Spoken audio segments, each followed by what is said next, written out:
J.V. Stalin. The Truth About Our Defeat at the Front. August 18, 1917. Source: Works, Volume 3, March to October, 1917. Publisher: Foreign Languages Publishing House, Moscow, 1954. We print below excerpts from two articles of a documentary nature on the causes of the July defeat of our armies at the front. Both articles, the one by Arseny Marek, in Delo Naroda, and the other by V. Borisov, in Novovremya, see footnote 1, attempt an impartial study of the July defeat, discounting the cheap accusations leveled by despicable people against the Bolsheviks. The more valuable, therefore, are their admissions and statements. Marek deals mainly with those responsible for the defeat. The culprits, it appears, are former policemen and gendarmes, and, above all, certain automobiles, of unspecified ownership, which toured the army defending Tarnopol and Czernowitz and ordered the soldiers to retreat. What these automobiles were, and how the commanders could have permitted this manifest hoax, the author, unfortunately, does not say. But he does say distinctly and definitely that it was a provoked retreat, that it was treachery perpetrated in accordance with a deliberate and premeditated plan, and that an inquiry is on foot and soon the secret will come to light. But what about the Bolsheviks? What about the Bolshevik treachery? Of this there is not a line, not a word in A. Marek's article. Even more interesting is V. Borisov's article in Novovremya. He deals not so much with the culprits as with the causes of the defeat. He bluntly declares that he acquits Bolshevism of the baseless charge of being responsible for our defeat, that it was due not to Bolshevism, but to profounder causes, which need to be elucidated and eliminated. And what are these causes?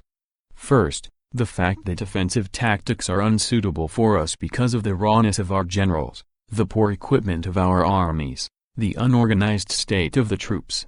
Then, the interference of dilettante, inexperienced elements, who insisted on an offensive and succeeded in June in getting their way. Finally, the over-readiness of the government to accept the advice of the Allies on the necessity of an offensive, without taking the actual situation at the front into consideration. In short, our general unpreparedness for the offensive, which made it a costly gamble. In fact, all that the Bolsheviks and Pravda repeatedly warned against, and for which they were slandered by everyone who cared to, is corroborated. That is what is being said now by people who only yesterday were accusing us of being responsible for the defeat at the front. We are by no means inclined to rest content with the strategic and other revelations and arguments of Novovremya, which now considers it necessary to acquit the Bolsheviks of the baseless charge of being responsible for our defeat. And we are just as little inclined to regard A. Marek's communications as exhaustive.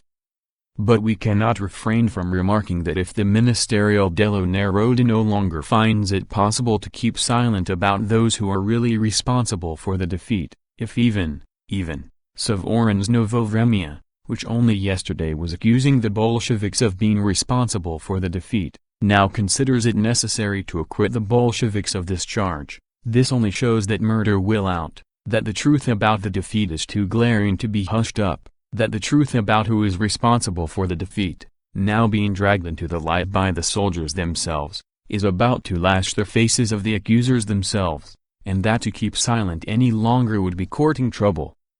Obviously, the accusation of being responsible for the defeat, concocted against the Bolsheviks by enemies of the revolution like the Novovremya gentry and supported by friends of the revolution like the Delo Naroda gentry, has been utterly discredited. That, and that alone, is the reason why these gentlemen have now decided to speak up and say who really is responsible for the defeat. Very much like the wise rats who are the first to leave a sinking ship, are they not? What conclusions are to be drawn from this? We are told that an inquiry is being made into the causes of the defeat at the front and we are assured that soon the secret will come to light.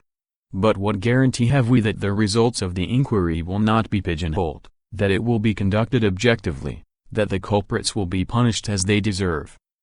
Our first proposal therefore is, secure the appointment of representatives of the soldiers themselves to the Commission of Inquiry. This alone can really ensure the exposure of those responsible for the provoked retreat. That is the first conclusion. We are told about the causes of the defeat and are recommended not to repeat the old mistakes.